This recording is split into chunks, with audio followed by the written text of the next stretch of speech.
Good evening, everyone, and welcome to Loaded Mag NUFC, the big match preview. It's a Friday big match preview. We don't normally do a Friday, but we've pushed the boat out during the Christmas period to bring you a big match preview because we didn't bring you on for the Burnley game, so we made it our mission to give you a match preview tonight. So welcome all to the channel. Hope you're all well. And first and foremost, Chris, Daz, how are you boys doing? Happy New Year to you guys. How's things? Yeah, Happy New Year to you as well, Pete and Daz, of course. Yeah, I'm all right. I'm a bit under the weather, annoyingly. But at the start of a new year, crack on. And I can't wait. I can't wait for the match this weekend because, boys, I'm looking at that league table and I'm thinking, you know what, we're really not that far behind. We've just got to get one of games, please. So I'm hoping these next two games at home going to be to our benefit with any luck, but we will see. It's going to be a hard game against Palace, very good team. But on a general scale, mate, I am good. Daz, how you doing, mate? Not too bad. I'm back at work. I was back at work today, and multitasking on a number of different levels as well. But yes, had to be done. But up until a few minutes ago, I was sitting in the reaction show to the Crystal Palace. I said, "Why can't I see Jordy Two for Life's comment? I can see it on YouTube. Why can I not see it here? Is it because we're streaming to X and YouTube? I couldn't figure out. I was like, I'm in the wrong show. That's what. And it's confusing for me. Imagine how confusing it is going to be for the Newcastle team. And we will pick holes right through the month. They've got about 9 games to play because I've set up all the match reaction shows. So it is a tough run and a season defining, as Eddie Howe said himself. So we only have to come and talk about it. Absolutely. We've all been there, Daz, sitting in the wrong studio, waiting to go live. We've all done it, so don't worry about that one. That is for sure. Hopefully the chat are all well as well. Great to have so many in already. Make sure you're doing all the good stuff, clicking that like button and getting your questions in for both ourselves and Rich. There's a few talking points that we'll get through tonight. There is no doubt about it. And we will get into it very, very soon. I'm going to say it could well be an intriguing team selection today. I'll just throw that one out there early. Let's see what we cook up in that one. But people, let's get started. And look, it's an absolute pleasure to welcome back our guest, Crystal Palace fan, and of course, one of the hosts of Eagle Eye Football. It is Rich, and got to meet Rich in London not so long ago. Now, absolute pleasure to have a proper good chat with him. Really, really top guy. So let's welcome Rich back in. Great guy, and talk all things Palace. FA Cup holder as well, Rich. So yes, welcome, Rich. Very good. Yeah. How you doing, Rich? Oh, he's on mute. You know what? I always put myself on mute when someone else is talking, and I forget to unmute myself. I put the relevant jumper on for that. So thank you. Well, one thing we can say on this chat tonight, there are trophies in the cabinet. That is for sure. On both clubs, yeah, absolutely. On that one, Carabao Cup, FA Cup, Community Shield. It's been a great year for both clubs, and that's probably where we'll start. Really, it has been a great year, regardless of what some Newcastle fans will think due to our recent form.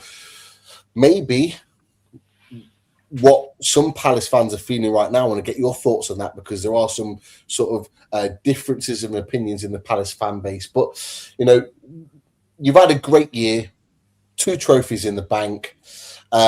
What have you made of your start of the season? Because there's a lot of Palace fans that are saying it's been a little bit indifferent.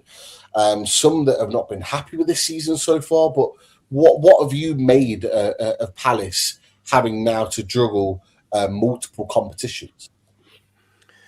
I mean, first things first, we're honoured to be able to juggle multiple competitions. And yes, it's not been easy.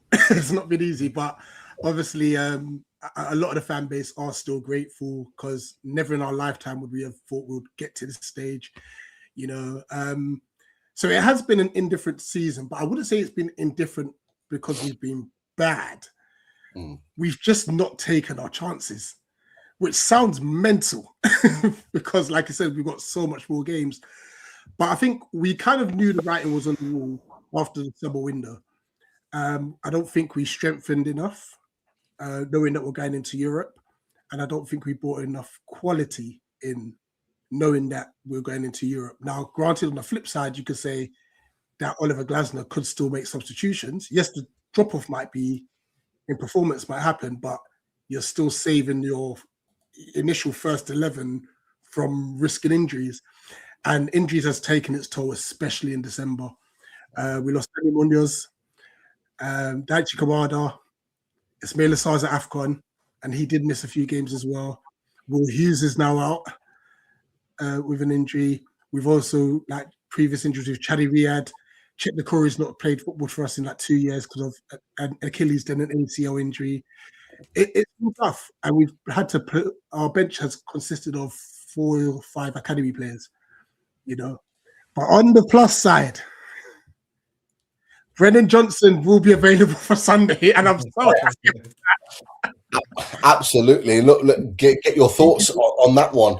The deal has been agreed. I did see the welcome video package from Brennan Johnson.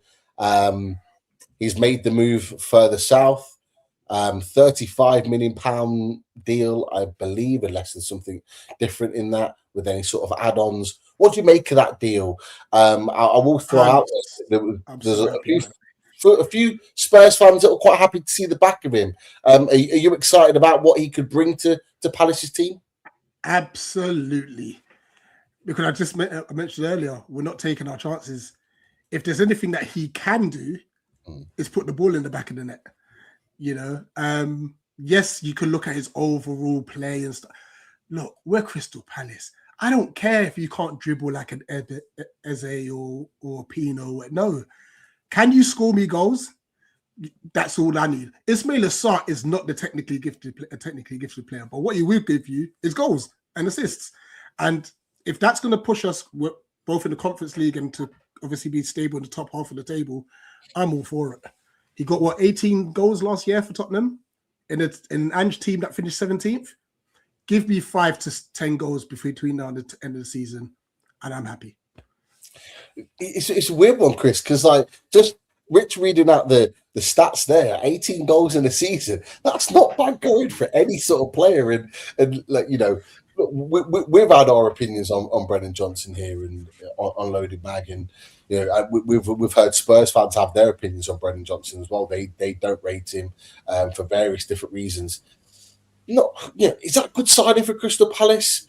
You know, someone that's produced 18 goals last season, an area of their game that Rich has already said that they're lacking.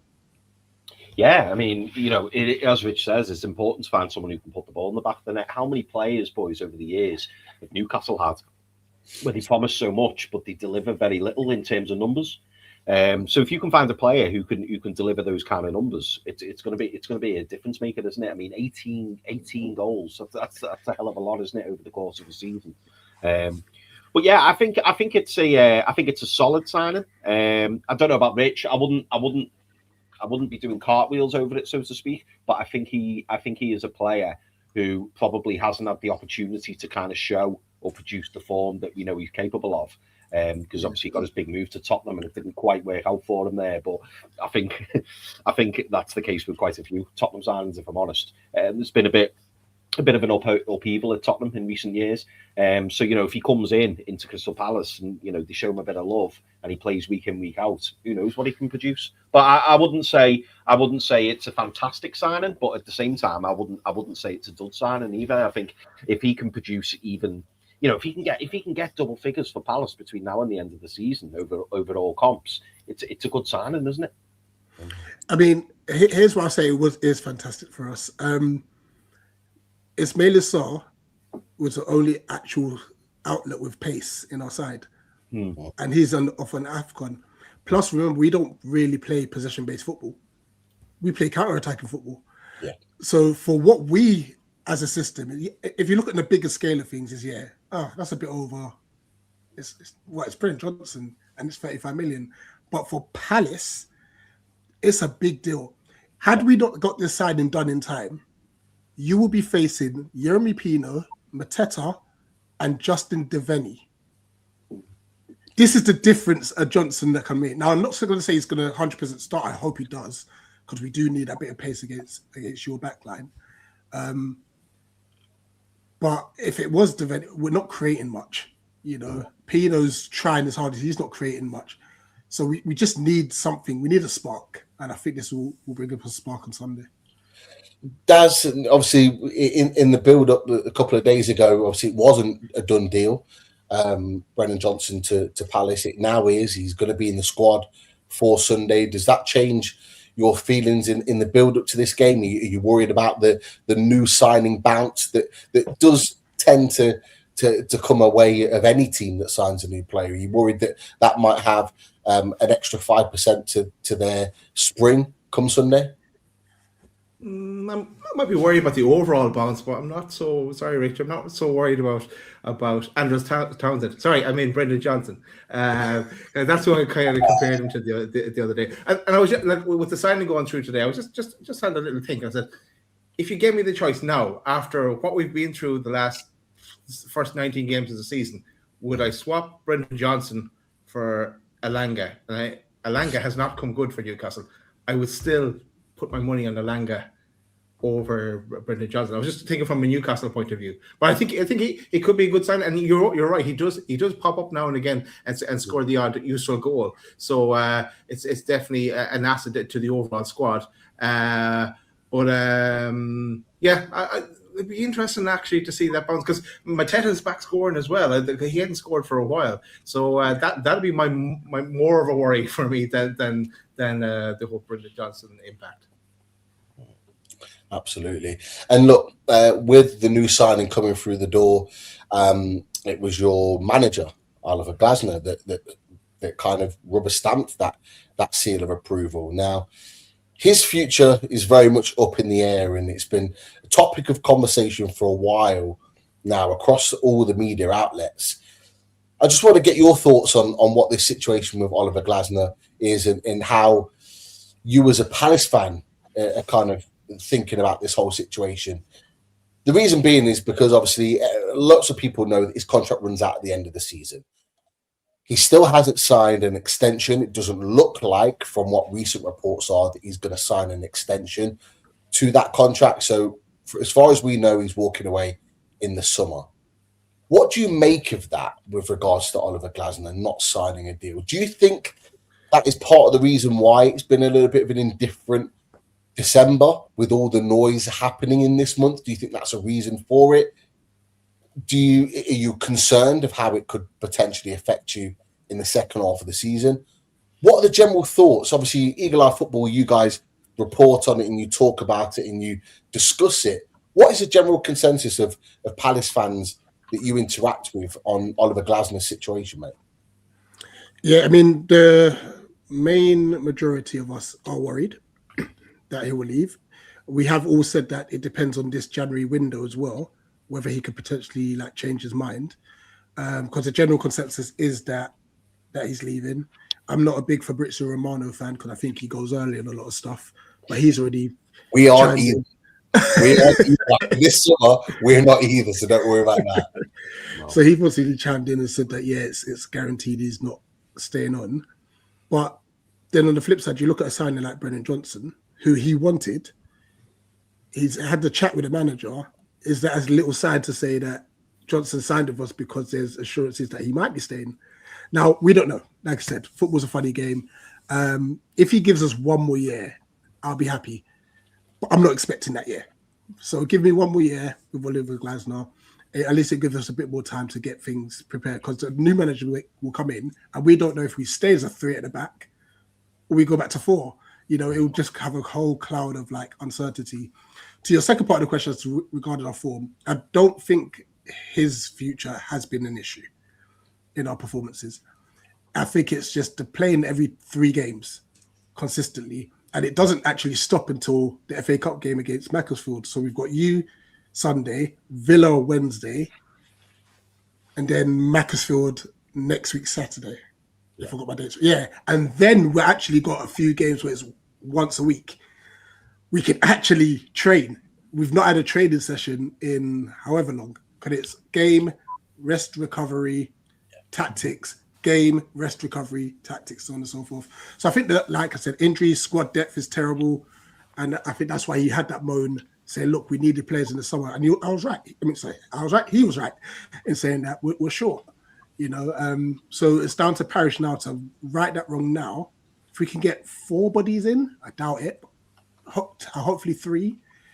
Then at least we can kick on with the second half of the season where we normally are better as a club anyway. Yeah. So it's been an interesting watch this last month, lads. I'll come to you on this with Oliver Dassler because he's been very animated in press conferences. He's been very honest in press conferences and sharing his frustrations in that.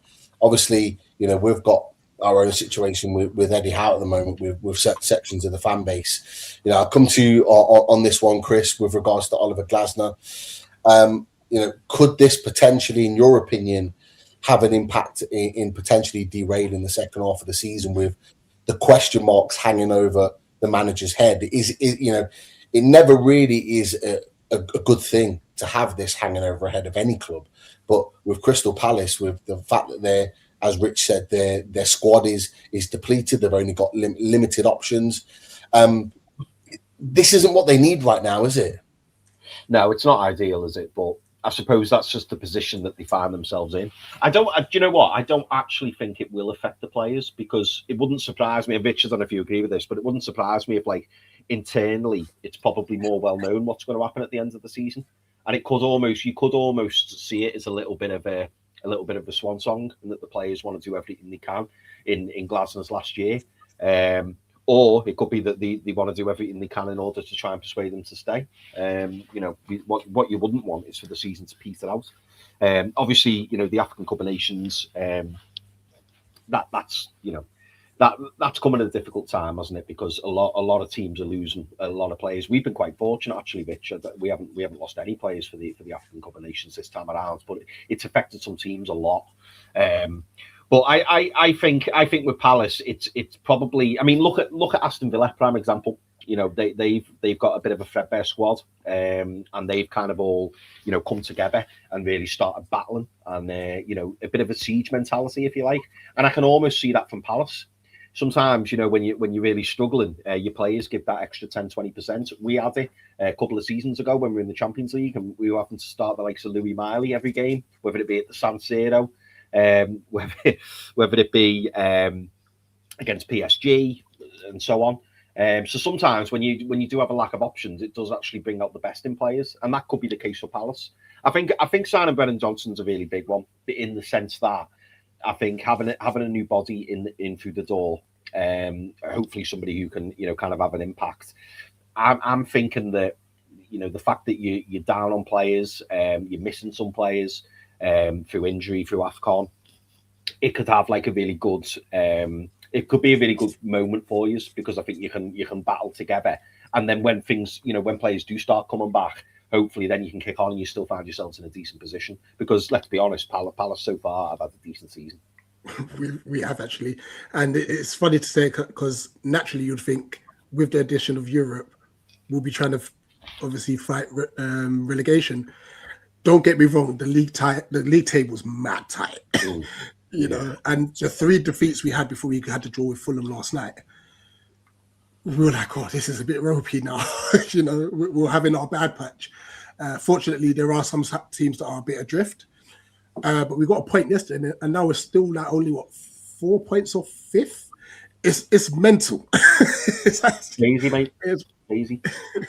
We're in the same boat. We on the same points, or you might be a point ahead of us. I can't remember. Yeah, 1 point behind.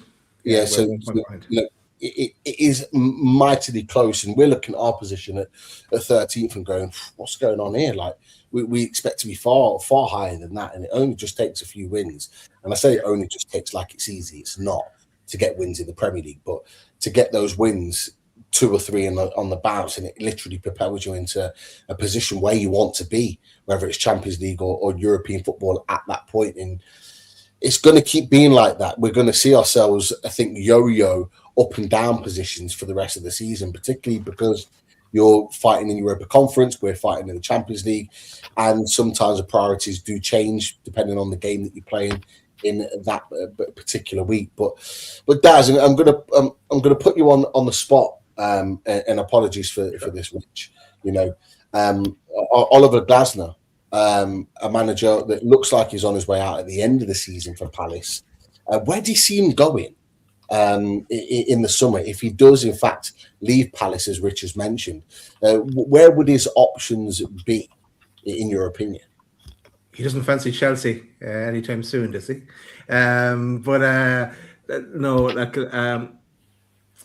I don't know. Look, we a lot of people in the chat, a lot of people in Newcastle, especially on social media, have talked him up for Newcastle as well as potential if things were to change with Eddie Howe. We did our own little with a question that we super chat question we had to ask, and none of us picked Oliver Glasner. Well, where could I see him going? I could see him going to someone in the top 6, but I don't know where. It depends what jobs are available at the time.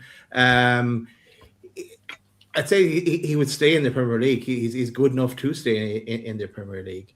But yeah, it would be a big loss for Palace losing, because he's definitely turned things around. Absolutely.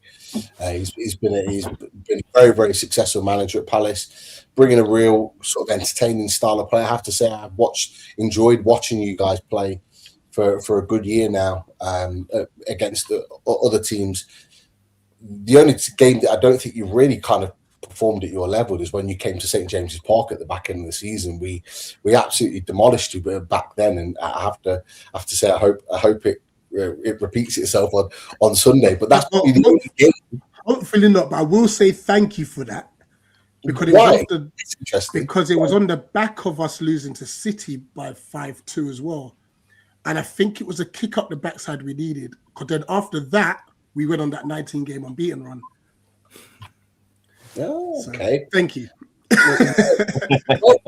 Our pleasure, and hopefully after Sunday we can give you another kick to an unbeaten. No. We need points.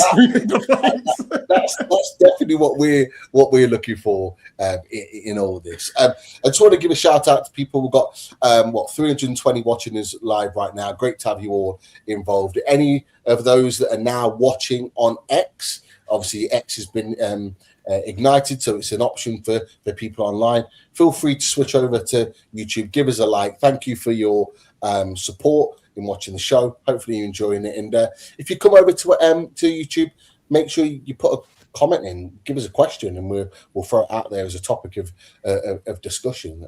That's for sure. There's one topic I want to bring you before we talk a little bit about Newcastle United, and it is something that I can't see right now. Just bear with me. Hold on a second. Let me see if I can get it. It's involving some transfer rumours. Okay, and interestingly, this man has been linked with Crystal Palace, a player that seemingly looks like he's going to be out the door at Newcastle United potentially at some point this window, Joe Willock. What have you been hearing from your side of things with regards to Joe Willock? Have you heard anything at all?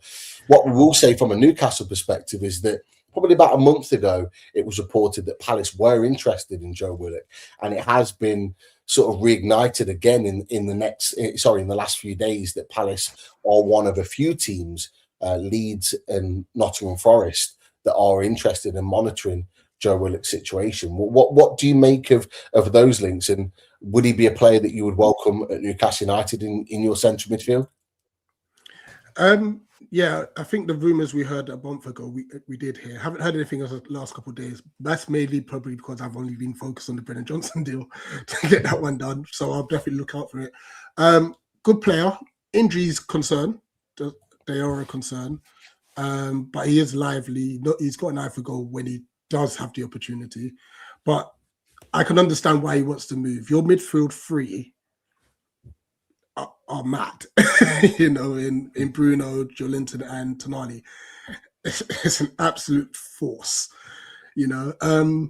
But we are desperate for another centre midfielder. I mean, like I said, Chetnakour's been up for like 2 years. Dachi Kamada being out until I think mid-Jan, early Feb. That hasn't helped. So we are short in midfield. And now Will Hughes got picked up by injury. So I think a centre midfielder. I think we're looking at a right wing back, and we're potentially looking at a striker. I think that's in preparation for Mateta, who may go in the summer. Okay, interesting. So yeah, boys, your thoughts just really quickly on Joe Willock. Again, rumors. We talked about it in the Full Loaded Transfer Show about him potentially moving on this month. Today, it's been reported it seems to be a bit of a yo-yo situation with Newcastle United and transfers. 1 minute we're going to be signing 2 or 3 players. The next minute it's going to be a quiet window. The next minute after that, it depends if players move in terms of whether we're going to sign anyone. Chris, in your opinion, is Joe Willock the most likely of any player in the squad that's going to leave this month? I think probably, yeah. I think he's a player that Newcastle would look to move on. Although I did see a short that Wolfie posted the other night saying that Forest would be looking to prize him away from Newcastle for 12 to 15 million. So I think he's being very hopeful saying that, if I'm honest. He's baiting the Newcastle fans because I sent him the link about Joe Willock and Forest, right? And he was like, "Oh, that's lovely for me because I can get that as a video." So what he's doing, and Wolfie, like anyone that watches this channel knows, when he's on Top Table Talk with us, he likes to bait in the fans. He likes the goaders a little bit, and that's definitely one. I would believe that, Chris. On the back of that, guys, do not let him bait you. It's too easy. He rattles people so easily. Don't get rattled by him. The key to it is just go along with it, and he has nothing to say afterwards. Yeah, he's a funny lad, though. Yeah, he is. But yeah, I think Joe Willock's probably the most likely one to go. I mean, who knows? You know, there could be a shock. What the only thing I'll say, boys, which is what I said to you earlier in the chat, like recent history shows us that when journalists come out and say that Newcastle are going to be quiet over the period, then generally we are quiet over the period. So that did make me feel a bit downhearted. I won't lie, because I do think that we do need some additions, and I would hope that we look to bring in at least 1, if not 2, you know, just to try and have a little push. Because we, as Rich mentioned earlier, the league's mad this season. It's absolutely mad. And the difference 1 or 2 players could make, if they can push you over the line and get you those extra few points, it could make all the difference. I mean, I put in the chat just then, you know, Palace are 3 points off 5th. We're 4 points off 5th.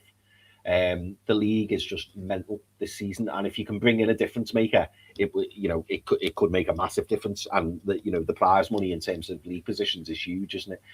We all know that we want to get back-to-back Champions Leagues qualification. So I hope that it's not a quiet window, and I hope that the likes of Joe Willock, possibly Jamal Lascelles, possibly Emil Kraft, players like that who are expendable do move on, because then if we get a few out the door, then I will be confident that people will come in through the door. Daz, I'm going to ask you to do something important right now. I'm going to ask you to give your best sales pitch to Rich. Oh, I'm ready. So we can accelerate this chapter deal, so we can sign our players. Before this sales pitch, how often has he been injured? Look, Rich, don't worry about that. Forget about that. Rich, I'm going to sell you this pen. Pretend the pen is Joe Willock. Right, Joe Willock. He can come to your club and score goals left, right, and centre like he did when he arrived at Newcastle. Forget the 2.5 years of injury, stop-start nature after the first time we got Champions League. But he was actually having a stormer up until then. He was doing really, really well, and was actually looking forward to seeing him in the Champions League. He's had at least 2, if not 2.5 years. No, well, 2 years, 2 seasons of kind of stop-start, and difficult to get back into the team, as I said, with the midfield we have now. But like recently, he's been getting game time. We've been saying this because Eddie's putting him in the shop window, but he's been doing okay. It's been flashes, small flashes, but there's still been flashes. And look, he's young. He will welcome coming back to London, and I think he can still. We've always said he can still do a job in the Premier League. So why not Palace? Get the 20 to 25 million. Never mind Wolfie's offer. We'll take your 20 to 25 million, and we gladly deliver him down as well. 25 years old, Daz. Great just age. based on that negotiation as well. Is he available for loan? Loan to buy. Obligation. After he plays 2 games. Obligation. Loan with an option. Option smoption. It's got to be an obligation in here somewhere. It has to be. We're already tight on money as it is. We've got to make sure we're invested in not too much hospital beds. We've got enough of those as well. Rich, can I ask you a quick question? And sorry, Pete, if you're going to come to this. It's just popped in my head. What's the score with Gay? Is he going this month, or are you just going to cut your losses and just keep him? Absolutely no idea. We're expecting to keep him because I think we've got a good chance in this Conference League. However, I know Manchester City are really interested, and there are loose rumours that they'll probably chuck us like Oscar, Bob, and Ake. Oh. So I don't know if we're going to get 2 for 1 or if it's just one or the other.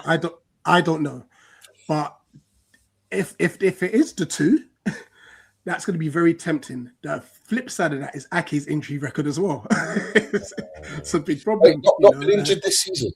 Not been injured this season. Now, I will throw that out there. And Joe Willock equally has had a good injury record this season. And let's be honest, it's the here and now that matters, right?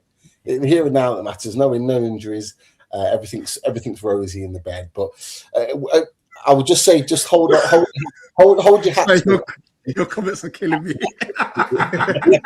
we're still looking for a left back too. So just hold your hats with that, Cave, just for a second. But Oscar Bob would be a great bit of business, I think, for you guys, for sure.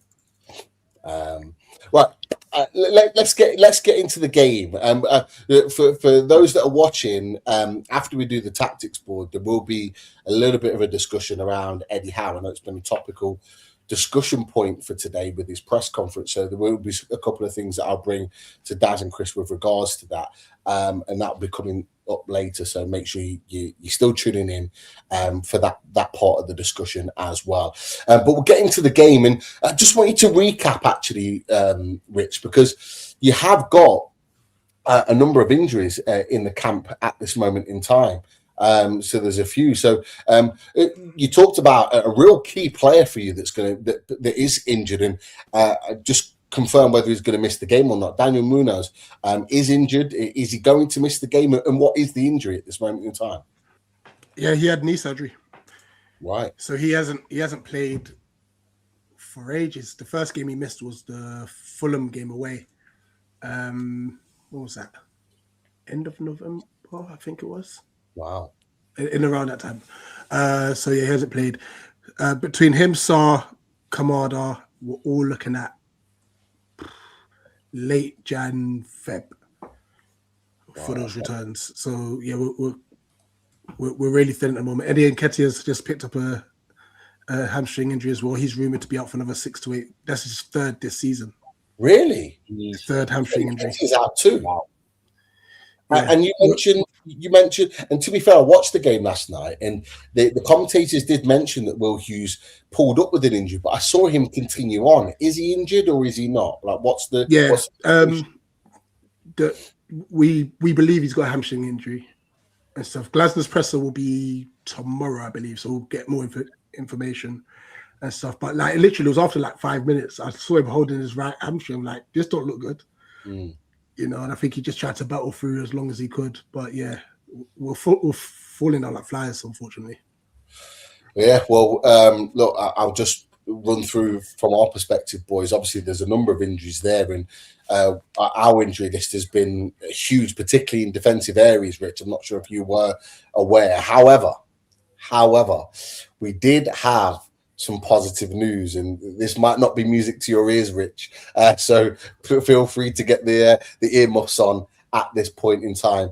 For anyone that's missed Eddie Howe's presser today, and we've got over 400 watching on X and YouTube. So cheers for coming and tuning in with us on a Friday evening. Oh, don't tell me Dan Burns back. He isn't back. He's probably the only one that isn't. To put it in an easier perspective, but big news, boys. And I want to get your opinions. I'll run through the names and then I'll get your opinions on this situation when I've done so. So, Tino Livramento, not only back in training, but there's a high chance that he will be in the squad on Sunday against Crystal Palace. We have more. Sven Botman has been out for 3 weeks now. He has been back in training for a number of days, and he is the one that almost Eddie Howe said is in the squad effectively on Sunday. He's already put him in there, and he's going to be in and around it. Kieran Trippier has been away for 5-6 weeks with a hamstring injury. He's been in training. He is going to be in the squad as well. Good news on Lewis Hall. Chris, we had the conversation in our chat, didn't we, during the game? I thought he got quite a bad ankle injury. I was asking for him to be taken off to wrap him in cotton wool. He carried on as you thought he might be, because you did say you thought he was okay. He got through the game. The noises is that he is okay for Sunday and that he'll be all right to play, which is great news. And the news around Anthony Elanga with his knee injury, he hasn't trained yet, but is, as Eddie Howe said, was going to either train today or tomorrow, and there's a high chance that he will be in the squad as well. So, boys, that's Chris. Finally, some positive news, and it all seems to be. It's like buses, isn't it? You wait for an hour for one, and then 3 come along at the same time. In our case, we've got 4 players that could be back in the squad, which is a huge boost. We've needed these players, haven't we? Oh, we have. I know. Sorry, I'm laughing at the chat. I love that comment where Joe Willock is a generational talent. Why didn't I use that in my sales pitch? That was brilliant. I remember that. Parish. Right. No, it is. Look at the big ones. Botman on his way back. We will get to it when we go through the team, put our own team together, and having Tino and Trips then back as well. I'm still not so sure we take Miley out though, because Miley has been playing unbelievable. So that it's going to be difficult to put the team together. So some positive news for a change, and some more finding their way back as well. Still no Dan Burn though, Rich. I forgot to even say Chris Richards is doubtful as well. He's missed the last couple too. Oh yes, he has. Yeah, I saw him going off injured, right? Yeah. Chris, right. Rich is almost feeding into what we want to hear right now. Are we going to fall for this, Chris? Because we've been here before, haven't we? The 3 of us have been on match previews with the likes of LB, with the likes of Rich, the Villa fan. We've been in the likes of various others that have told us all these injuries, and we've got excited by it. And Lawless. Are we going to Lawless? Yes, twice Lawless. Are we going to fall for this, Chris? If you don't believe me, check our lineup from yesterday. It's not that we don't believe you, Rich. It's just the fact that it's feeding into our excitement about the potential of so many players missing. We did it for Man United as well. Let's not forget with Dan United, and look what happened there. Should we be falling into this trap? Is it a trap, Chris? Tell me. Is it a trap, or is it something we should be looking forward to? Come on. Based on this season, it almost definitely is a trap, because whenever everything's kind of sided with Newcastle, we've always underwhelmed or underperformed. So despite who Palace have out, I have no doubt it will still be a difficult game. And that's I hope that the players and the manager approach it in that way.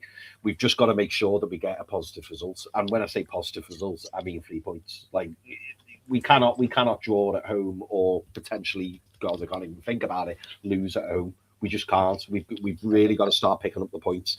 And so regardless of who we play on the weekends against Palace, regardless of who's in the squad, we need to take it seriously, and we need to make sure that we get the 3 points. So yeah, I'm not getting too excited, because it's happened far too many times this season, hasn't it, where we've gone, oh, great time to play them, and then off the back of it, at 10-5 in the evening, we're going, oh, great, okay, we lost that or we drew that. So no, I'm not getting excited. We've got nearly 500 watching. Let's not get excited about all these Palace injuries, people. Newcastle fans, we've done this before. We're going to stay balanced. We're going to take a deep breath, and we're just going to worry about ourselves. No. Why change now? Come on, keep use your energy. See, lads. See, I knew that he tried to bait us out, trying to get us all excited about it, and then they come and steal the point. We're not going to fall for it this time, Rich.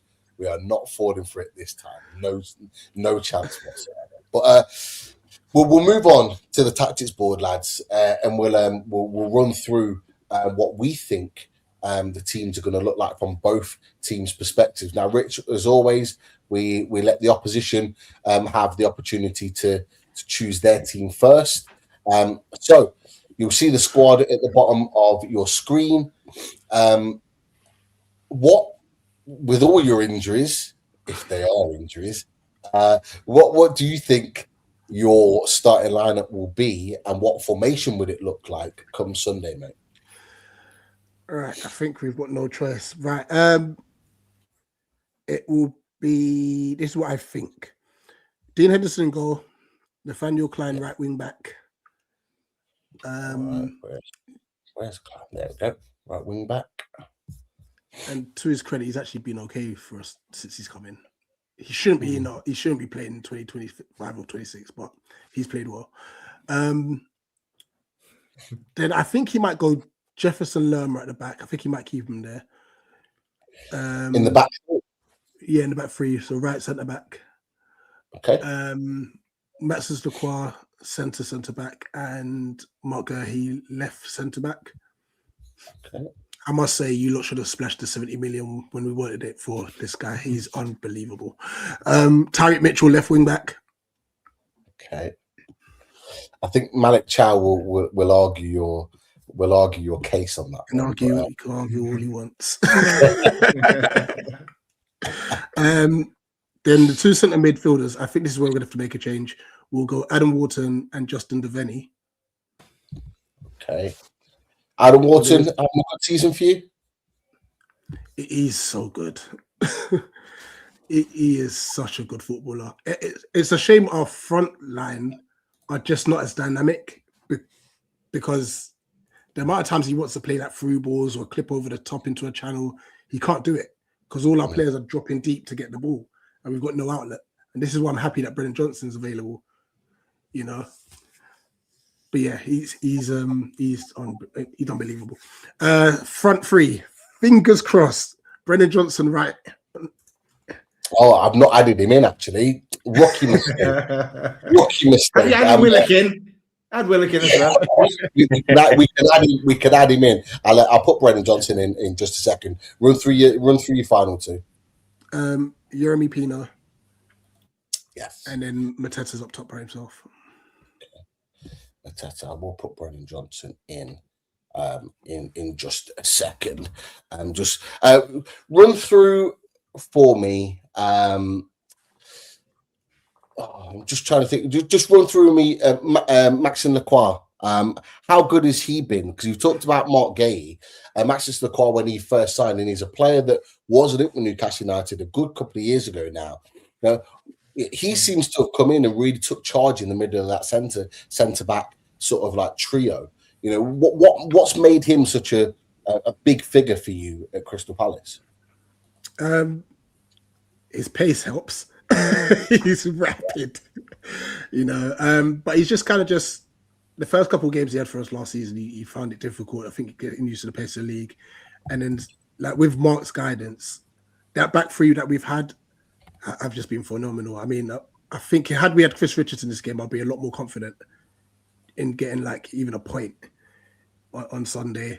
But it does have an effect. But Lacroix's been sensational. His recovery runs are brilliant. He's reading the game a lot better, because before what he'll do is he'll come out of his centre back position to try and just engage with the forward and then leave a hole behind him. And he's learnt that he doesn't need to do that anymore, you know, because that's why we got three centre backs. So one of the widest centre backs can do all of that engaging stuff, and he just sits there and covers, almost like a sweeper in a sense. So yeah, he's been fantastic for us. And it was interesting to see in your squad, Borna Souza. Friend of the channel. He was a player that we were linked with, and actually watching him in the Bundesliga, he's a player I liked a lot, and I was surprised when he signed for you, but not playing a lot for Palace. He ain't good. he came on against Fulham, yeah, and he had 2 contributions in that game. The 2 contributions was to take a corner that didn't beat the first man and then get booked. That was it. Yes, I know we only signed it for like 2 mil, but I tell you, I'll take that 2 million back in a heartbeat. we dodged the bullet, lads. We dodged the bullet. You dodged the grenade. Yeah. But look, we set your team out. We always ask the opposition, and this will be my last thing. I sort of throw you away, Rich. What are your strengths? Where do you likely hurt teams, in your opinion? But equally, where are you, in your opinion, from a fan perspective, your weaknesses? Where do you think you could potentially get exposed on Sunday? I'll start with the weaknesses because they're easier. Set pieces, all of a sudden, we've been really bad at. We used to be one of the realize you can see so many, Rich. Yeah, we used to be one of the better teams in the league from defending set pieces. But as soon as it hit December, and once again, it could be a case of the accumulation of games and stuff and the lack of training, we've been probably one of the worst. So that's been a bit of a shame. Our strengths, just give it to Adam Wharton. He'll make something happen. He will. And like I said, the fact that we've got Johnson now, and I hope he does start, is because now we can go over the top. Yeah. And long. Or we can play a through ball and someone's quick enough to get to it. We've been missing that since Sar's not been around. And since Munoz has not been around, because I've told you time and time again, Daniel Munoz will find himself on the edge of your box or in the area trying to have a shot on target. He's unreal. So, yeah. Our right hand side's being really decimated. He's a massive loss, Daniel Munoz. Yes. It's one that we talked about ourselves at one stage. Yeah. He's always had good games against us as well. Last season at Selhurst Park, scored the last kick of the game. Popping up as your furthest forward player. And it's like how we didn't win that game, by the way, because your only shot on target was an own goal. Hey, Rich, don't do this. I couldn't believe it. Don't do this. Both teams were equally as shite as each other. Let's not be around them. It was a horrible football match to watch. Nobody really should have won that game, but we were disappointed to lose that in the last kick. Look, I am wary of time, and I'm wary that we need to have a little bit of a discussion around our team and Eddie Howe. So, Chris, are there maybe 2, maximum 3 questions we could maybe throw at Rich before he leaves us? Yeah, absolutely, mate. Let me just have a quick look. There's a few trying to get Rich to sign all our players. We're talking about Jacob Murphy here, Rich. Wing back cover and back up for Sarr. 15 million. Genius is trying to persuade you to. You don't like him. What? I think he's one of your most underrated players. Yeah, it's not we don't like him. I think it's just the fact that obviously he's not getting any younger, and we acknowledge that. Well, we acknowledge that perhaps we want to reinvest in that right wing position, and we can't realistically do that when we've got Jacob Murphy and Anthony Elanga. So that was the suggestion I threw up actually a couple of weeks ago. Just if he doesn't mind being cover for Munoz, I'll take him at a 10 million. There you go. 10 million. I thought we said 15, Mitch. We're going down here, Mitch. What's happening? It's a negotiation process right now, guys. Last season we valued him at 50 million, lads. Remember that? Yeah. Rich Joblin asked you, Rich, he really likes Mateta. Is there a possibility of him leaving in January? Think he would really push our current strike force and be a good addition. How much would Palace want? So I know you mentioned about him going in the summer, but do you think there's a possibility of January? How much would it be? This cannot be ruled out because we are actually actively looking for a striker. And I think we're doing that to just be prepared. I mean, I think we've even been linked to Strand Larson, but I think Wolves want 40 million, so we've kind of walked away. So that might be someone we might come back in later on in the window, you know. But I know in AC Milan are heavily interested in Mateta, so are Manchester United.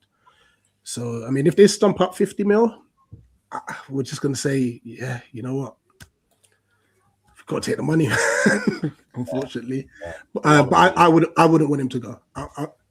I'm not a fan of us losing players in the January window. No, it does derail things, doesn't it? Right. Oh, and Foxy, you remember, Rich, last time he came on, Foxy always talks about prospects. There is no player that Foxy does not know about. Now, Foxy said, Rich, you may remember I mentioned Cairo Smith-Phillips a bit. I mean, he's on. And about Palace producing some talented prospects. Can I get his thoughts about Ben Casey? Do you know about Ben Casey? Benji Casey has already had a European Conference League game for us as well. He was on the bench for us as well last night. This kid, he's 18, playing 21s football, you know, and he's literally gone ahead of some of the 21 strikers.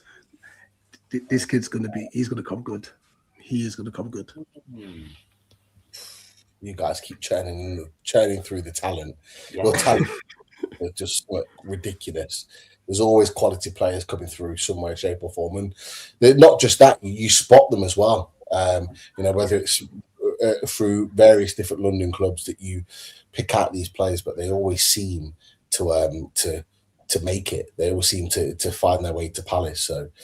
Lots and lots of talent there for sure, but yeah, Ben Casey, people keep an eye on him. Keep an eye out. And then last one, Rich. This is from Geordie Toon for Life. Would you love to see Forest go down, Rich? And the reason he asks is that D absolutely wants this so much. What happens? He really does. Is that where you are, Rich?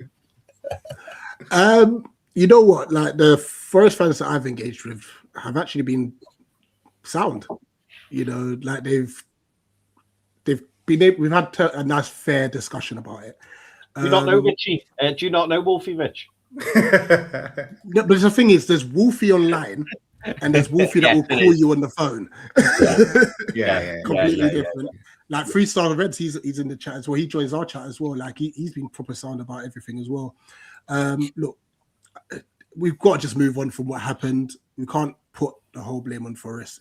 Part of it was our fault as well, and you just got to move on, to be honest. So if they do go down, sorry, but I think it will be funnier having West Ham go down, by the way. Oh, that was a distinct possibility as well. Double bubble. Yeah, double bubble. Oh, imagine that Burnley surviving, those other two go down. Jesus. There's some talent there to be picked back. Oh, there is. I am waiting for Forest to go down. Go and get Jared Bowen. Go. Oh, mate. Tell you what, it'd be a cracking signing for any of our clubs, really. And I think Newcastle would definitely be in with a sweep for him. Yeah. Even though he's 29, 30 years old. Yeah. I think you've got to take a player like that. But let's wait and see. Pete, I'm just going to sneak in one very last question because it's a really interesting one. It's a funny one from Wolsey. Wolsey says, Rich, do you think Gay will score his third goal for Newcastle, his third in a row? He does look an own goal he does against Newcastle. An own goal, doesn't he? You know what? He might as well do it, and then you can send him over like a little mini trophy thing to say, you know what, here's your hat trick or a match ball. Send him a match ball. Yeah. Hopefully he stops the run. It's only against Newcastle. Yeah. Interesting. Rich, look, we'll leave it there because I know you're setting up your own show, which I'll jump onto soon. But just before you go, and thank you, Gene Esther, for plugging Rich's channel. Just share with everyone where they can find your content, mate. Yeah, if you type in Eagle Eyed Football on all platforms, you should find us. And listen, if you want to come here some more, come join us. We start at 7:00. So yeah, I appreciate the invite. Loving the chat with you guys. You're very sound guys. I was over the moon when you won the Carabao Cup as well, because there's not many good teams that with good fan bases out there that are winning things. So we had to stem that blood, not stem the rot from last season. It's not stem the blood. Yeah. What am I talking about? But you know what I mean. It was good to see you lot win. Yeah, and likewise, you too, mate. You too. Likewise, absolutely. Rich, it's been an absolute pleasure, mate. Always great to chat to you. Great knowledge and great discussion. And look, best of luck for the rest of the season after Sunday, of course. And you too. And we'll speak to you soon, mate. You take care. No, definitely. Take care. See you, Rich. Good luck. Take care, Rich. Legend. Great to have Rich on to talk all things Palace. Good discussions there about a number of different things. Boys, I didn't realise how many injuries they had. I know. I don't want to get too excited about it, so we'll just park that there and we'll move on. But they've definitely suffered a number of different injuries. But boys, got a couple of things we need to get through. First of all, we need to pick our 11, and now with the injury update, there's it maybe will draw in a little bit of a discussion.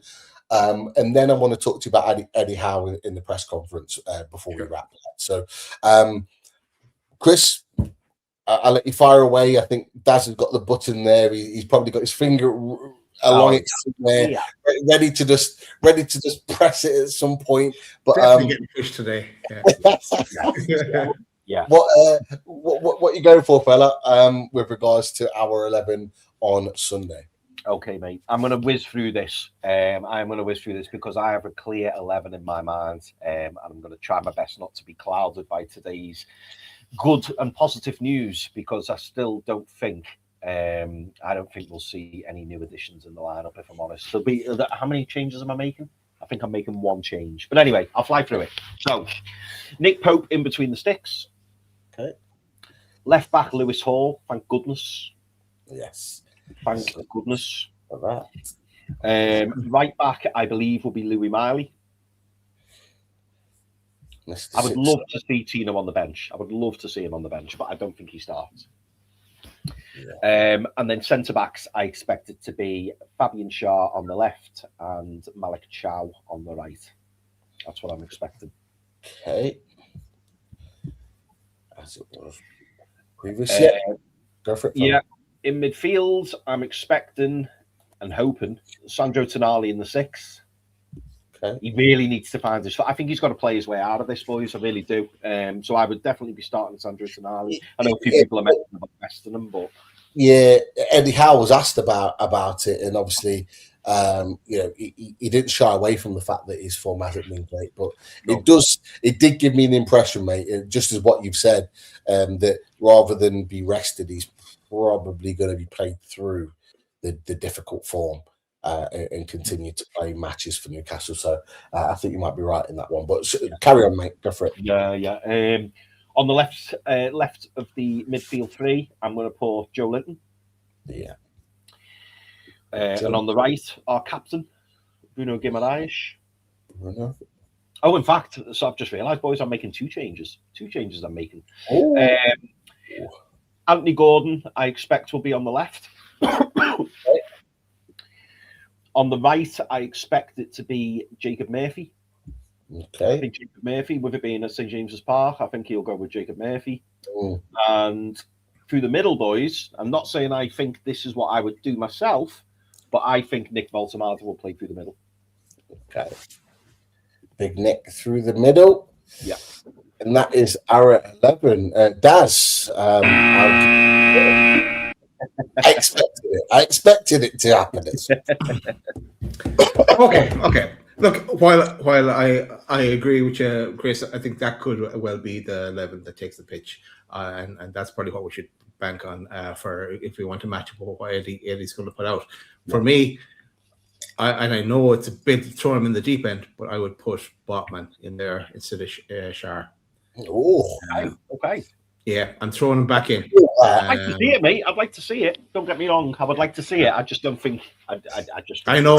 He normally eases people back in, so I don't think it'll happen either. But that's what I want to see. I'm sticking with Lewis Miley, and I'm giving Tino the chance because Lewis Miley has played really well there. So even though it's not his natural position.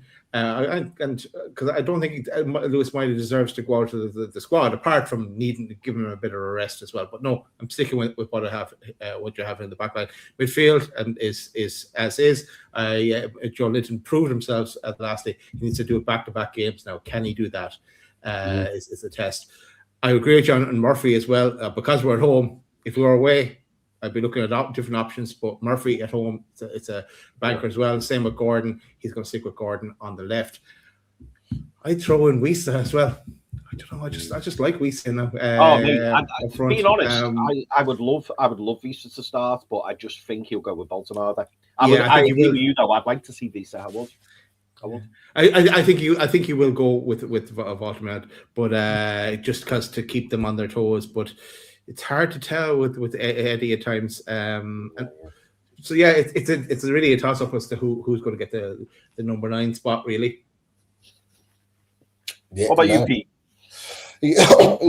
All the discussions are ones that have kind of been going through my head all day, seeing the potential players coming back in.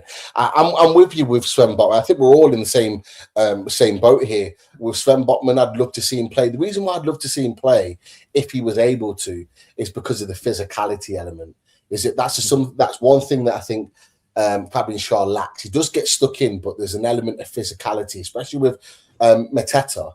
Jean-Philippe Mateta is a very physical striker, and I always back Sven Botman up against big physical strikers, like we've had when we come against the likes of Erling Haaland, for example. That big physical striker likes to put their body around. Botman loves that type of battle, and I think he'd be perfect for that. I think Mateta will get some joy if it was Fabian Schär. Now, Fabian Schär's got the rhythm of playing, but for me, I would definitely, if he was able to, I would play Sven Botman. And look, Sven Botman had 10 months out with an ACL injury and came back in and played nearly a full 90. So it's not like he can't do it. We've seen him do it before and do it very, very well. So there is a chance he could well be thrown back into the team. Don't know how Fabian Schär would react to that though, but that's a topic of conversation. So I would kind of stick with that there. The one thing that I'm not saying it will happen, but it's a possibility, is this. Livramento coming back in and this happening. I'm not saying it will happen, but there's a possibility of that happening, because Livramento is one of those guys that is a naturally fit lad. Like, he doesn't need time or games to get back up to fitness. You've always got certain players that need games under their belt before they're able to start. There are some players that can just come straight back in, and Livramento is one of those guys. And when he came from his last injury, I think it was it the Man City game, came straight back in and was absolutely sensational against City at home. Wow. He has got knack of being able to do so. So there's a chance that potentially happens. And then Miley gives Tonali, a little bit of a rest, and he comes in as the guy that can sit in. And look, Miley's already proven this season he can do that. He can come in and play that role. You only have to look at the game at the Hill Dickinson against Everton as a prime example. So he can play that. And then you've got the battle here, because I'm in agreement with the wingers. I think he will start Gordon regardless of what we want. Lots of Newcastle fans want Barnes to start. I'm probably in that boat too, particularly against this team, where Barnes has had joy against this time last year, last season. But I think he'll start Gordon. Murphy is a St. James's Park player. But this is the big discussion here, is that home game seems to be the one where Valdemar is chosen. But I'm being honest, I would go with Yohan Wissa. I think Yohan Wissa's ready to play back-to-back games for Newcastle United. He scored, he looked good, he played well. It gives Valdemar a little bit of a rest. This is no slant on Nick Valdemar at all, but I'd be going Yohan Wissa for me. I think he's got the movement and the pace to really disrupt this back line. You want a player to be a poacher, particularly if they're going to sit back with that three at the back. You want someone that's going to pop up in areas and nick a goal. Want someone that's going to be able to stretch this back line with running and pace. And he's the guy, if I'm going to be honest with you, lads. So for me, this is not necessarily about a target man type of game, which is what Nick Voltemade is. This is more about having someone that can press, run, and get in and behind this back line. And I think Yoann Wissa is the guy for that. So that's kind of what I would look at as a team. The Tonali Miley situation is up for discussion there, but I think that's what could potentially happen. But I think Tonali will play, by the way, but this is kind of what I think will happen. What do you think of that, boys? I think it's great to have options. Great for us, and we're second guessing again, and we're not a lot of linked into what was said at the press conference. It's going through the same players game on game and not being able to rotate certain positions.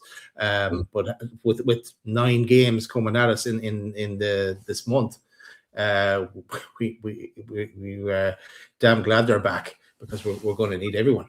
The thing to think about it as well is that I think it's on Wednesday. We then play Leeds at home as well, so the turnaround's really quick. So that might be part of the thinking within that, is that could Nick Voltemade be more effective against Leeds at home rather than Palace? I probably think so, and maybe that's part of the reason why Yoann Wissa may well start on Sunday. Could Tonali be more effective in this game or more effective against Leeds? I don't know. This is the big one here. I'm not quite sure about this, but I've got a feeling Livramento might start. So this is where that discussion comes in, because Louis Miley's just been given Cellar Player of the Month, and it'd be really harsh for him to then find his way on the bench. So maybe this does happen, and it sticks with that. But we'll leave it like that for now. But that's just kind of my thoughts on that one. So we'll wait and see.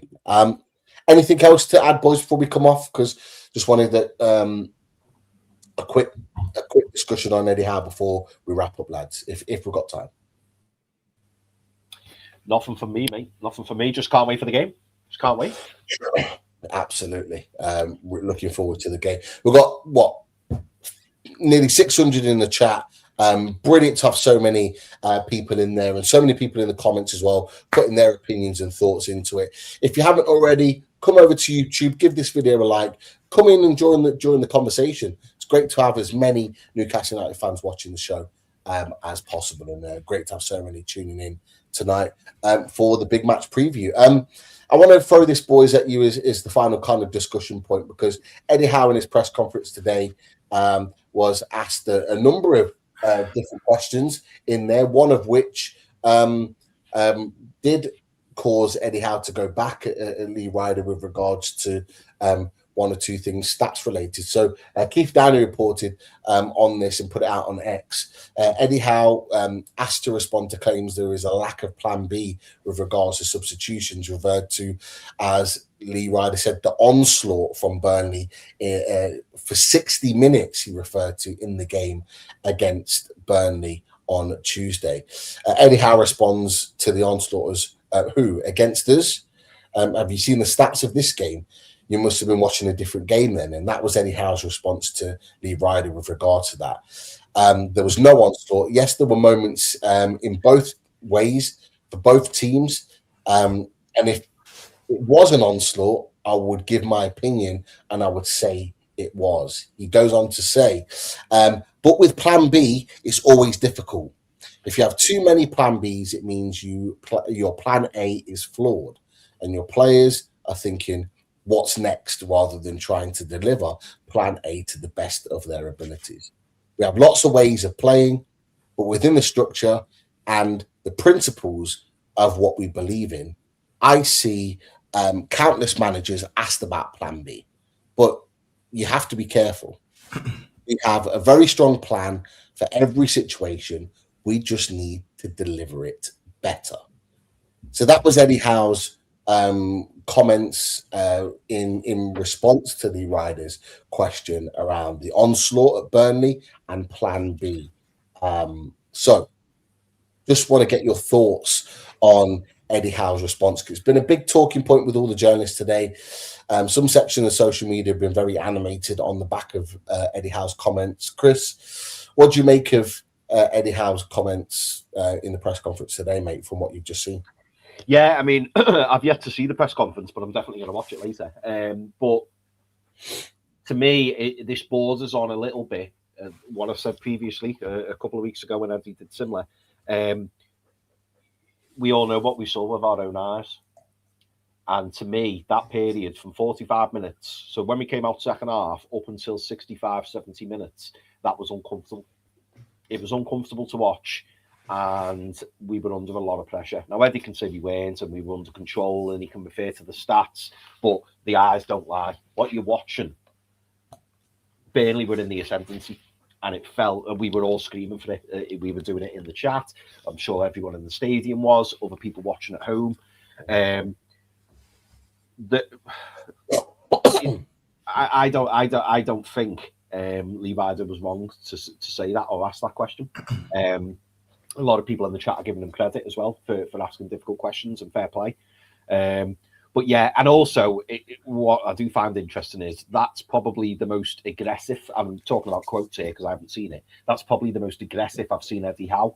And to me, if he's not doing his usual mild-mannered thing, that would indicate to me that there is a little bit of hate in there. There's a little bit of defensiveness. So if Eddie Howe didn't think that, I don't think he'd respond in that way. And to me, watching the second half of that Burnley game, when it was still in the balance, it was still 2-1 then, I believe. Yeah, I find it interesting, and I don't know. I don't like it when people tell you that things are a certain way when they're just not. Because for him to say that we were in control, for him to lead on the stats, that's all well and good at the full-time whistle. But during that period, we were under a lot of pressure from Burnley. We really were, and subs were screaming out for. When he talks about the plan B, I get where he's coming from in terms of, you don't want to. When he talks about plan Bs, you could refer to them as plan B, plan C, plan D, plan E.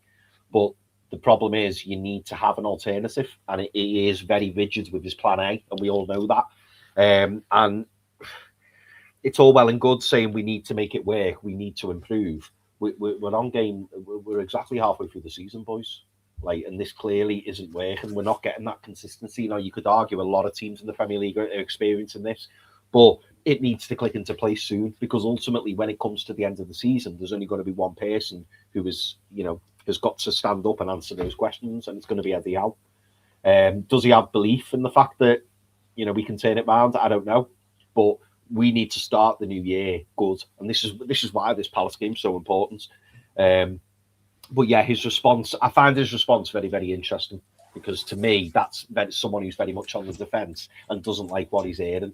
But there may be an element of truth to it as to why he's responded like that, because you don't see Eddie Howe come out fighting like that. Somebody mentioned the the Steve Bruce press conference when Craig Hope, I think it was the exchange of Craig Hope, and he was saying he calling me a liar. That, from what I'm hearing, it's got vibes of that, and we all know what happened shortly after that. Just to be clear on it, Lee Ryder says onslaught for an hour. I'll be honest, I didn't see an onslaught for an hour, 60 minutes. I personally didn't. Did you see an onslaught for 60 minutes, Daz? And what do you make of Eddie Howe's comments? I don't know if you watched the press conference or not, but what did you make of the comments that have been said? I saw the clip of that bit. It wasn't an onslaught for an hour. It was worrying for a good 15, 20 minutes. And that's when we were calling for the subs in our own chat. Then on the show, we talked about it as well. I thought Lee Ryder was extremely polite in phrasing the question. Actually, he phrased it in a really good way. And I thought, and I think it's, in a way, it's a bit of a non-story, because Eddie Howe didn't bite his head off or rip his head off, not like Joe Kinnear and Simon Bird days. He defended his ground, and he's right to, and he's every right to, because he doesn't just have a plan A. He doesn't have. He may not have he doesn't switch to a major plan B. But within his plan A, he has an A1, A2, A3, A4, A5, to different little tweaks that depending on how the game is going and what needs to balance out. So there is subtle changes going on within that plan A. So and like he's got to defend himself in that, and he talks about if he's switching to a plan B, that means plan A isn't working. And what confidence does that give the players that we've worked on this all week, that this is the way we're set up? So he's defending what they've done in that. So I do get what he's coming at, but it was still it wasn't a decent question to ask and put because like we were watching as well. We go, why doesn't he bring on Wisa and Voltermade? Why doesn't he switch up the tactic to something else to go more attacking or this, that, and the other? But I'm sure he will in time. But we haven't seen that yet. So for me, it's a lot was made out of it. But when you watch it, Chris, you'll think, wasn't that bad, the whole situation, and when you actually hear the tone of the voice and everything, because quotes can be misread. It's like a text message. You read a text message, and you can take it a number of different ways. You don't have the body language, the tone, and so on and so forth. I'm in that boat, Daz. I watched the press conference after I'd seen the comments. I'd watched it afterwards, and my first thought was, "What's the issue here?" Like, I didn't get it. For me, I just think it's been blown way out of proportion. I think that situation there and Eddie Howe's response, it is out of character because Eddie Howe is so like kind of straight-edged and very mellow with his responses that it was a slight deviation to that. And it seems like the journalists have just jumped on it and created a bigger story and a bigger storm than what it actually needed to be. I don't think it was that big of an issue. I really don't. Like, I think you're right. You're absolutely right, Daz. He has every right to come out and defend his comments and defend the stats. I disagree with what I'm glad that Lee Ryder asked the questions, and I think more questions like that need to be asked in press conferences, because I think a lot of what Newcastle fans are feeling and thinking, both good and bad, need to be put towards the manager. Otherwise, what's the point of a press conference?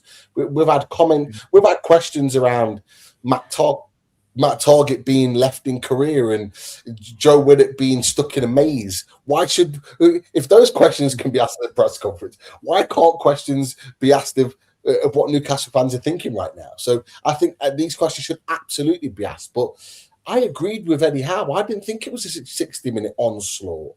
No, I thought Newcastle United were the better team in that first half. We were winning 2-1. They had a moment of 5 minutes where they pushed us and got a goal from it through poor defending. Fine. But I didn't think it was a massive onslaught in that first half. The 15 to 20 minutes in the second half, absolutely, It was an onslaught. And there was changes either tactically or personnel that absolutely needed to be made. Absolutely, and there weren't. And yes, we ride the storm, and fair play, we did ride the storm, and that's the one thing that Eddie Howe can probably argue back to any journalist on the back of that. Well, did we concede a goal in that moment? No, but it wasn't pretty.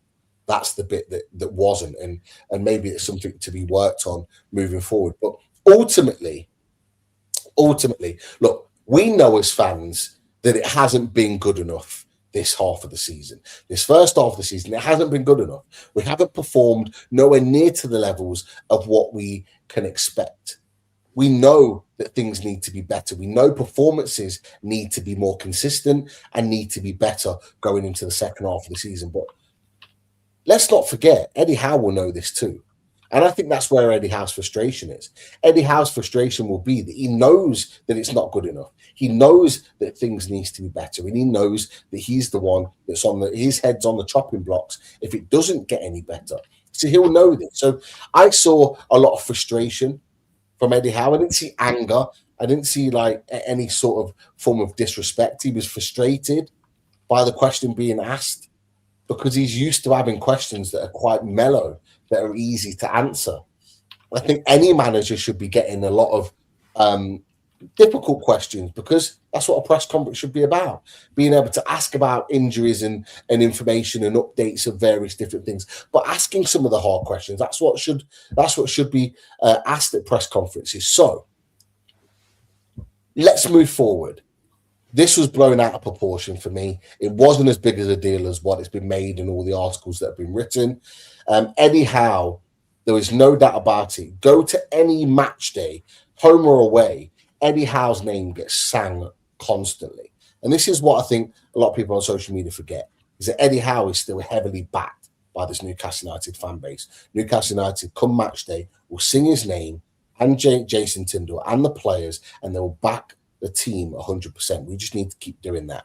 Get behind them boys on Sunday, get behind Eddie Howe on Sunday, and let's make sure that we get this result. And if we can put a run together, if we can get 3 points on Sunday, 3 points against Leeds, things will look a lot prettier. And then we go into the game against Bournemouth in the FA Cup, Wolves away from home, looking in a lot more of a positive position as we are right now. Sounds easy me saying it, we've just got to go and do it. But there's no point getting on the manager's back at this point when we've got such a crucial, important January window. For me, I've always said, Eddie Howe's not going anywhere. Nothing's going to change. We can assess Eddie Howe and Newcastle's performance at the end of the season. And you can go as over the top and as animated and as angry and as aggressive and as forceful as we want to come May, June time when it's all said and done. But right now, these players need us. The manager needs us. The noise in the background isn't going to help the team. It's only going to make things worse. So for me, regardless of what I think, I'm just there to back the players every week. And whenever they step out on the pitch, whenever they put the shirt on, it's about backing the team and hoping that we get the win. I've got to be honest, I was really disappointed, lads. The noises around the game against Burnley, we've just won. We just bagged 3 points, and it was so negative on social media. I put a little post out, and I just closed it off for the night because I was just like, we just won a game. Yes, it weren't great. Performance wasn't great. We got the job done. I would ask anybody. My final thought on this before we get your opinions, boys, and wrap up. Ask anybody to go back and look at Burnley's fixtures at home this season and tell me if there's a better result in there than what Newcastle United produced at Turf Moor. I'm not sure there is one. And I'll put that into perspective. Regardless of whether it was pretty or not, we got the result, we got the points, we got out of there. That's all that matters. So that's where I'm at currently, whether you agree or not. But we've got to wait till the end of the season. We have to wait till the end of the season. Got to see the season out. If we go hard on Eddie Howe and ask for his head in June, fine, because at least then we've had the season to kind of, we've had the season to assess it all. We'll know where we're finished in the league. We'll know where we're finished in the FA Cup, Carabao Cup, Champions League. We'll know where we're at. So then we've got a more informed idea of what we can give an opinion on Eddie Howe's performance. But and you know what, Pete? It goes back to what all three of us have said as well. If we sacked him tomorrow, who are we getting? There's no one there now who you can hang your hat on and go, he's the one to take us forward. He's the one we want for the next 2, 3, 4, 5 years, whatever. We'd end up, I think you said previously, Pete, we'll end up with a Jason Tindall on a temporary till the end of the season. Is that going to fix it? Is that going to be better than what we've got now? Is it going to help the situation? I don't believe it will. No. So for me, it's about waiting the season out and then seeing where we are, reassessing at the end of the season, and then if the gun needs to be pressed or whatnot, or the trigger needs to be pulled, so be it. Coupled with that, look where we are. We've got our season-defining month ahead of us, 9 games, and we've got a transfer window for incomings and outgoings potentially. At least the option is there for us. You don't want to be adding trying to find a manager into that mix as well, because then it's the season is definitely over. So we're after coming off a win. Let's go get another win and back the manager and the lads into for the rest of the season and see where we end up. Absolutely. I was wrong. There was a result that beat or was very close to beating Newcastle United's 3-1 victory at Turf Moor. It was that one there. There we go. Burnley beat Sunderland 2-0. That was the one that we were after. We'll put that as an equal, Alan. Yeah. We'll put that as an equal. That will put the little dot, the little full stop on it all, and we're all walking away happy.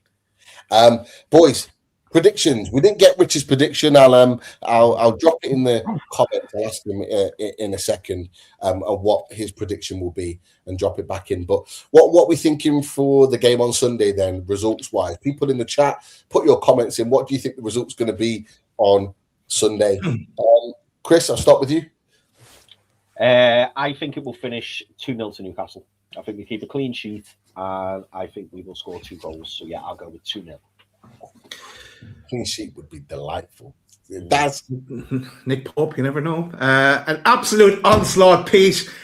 2-1 Newcastle. 2-1 Newcastle. Go on, the boys. Onslaught.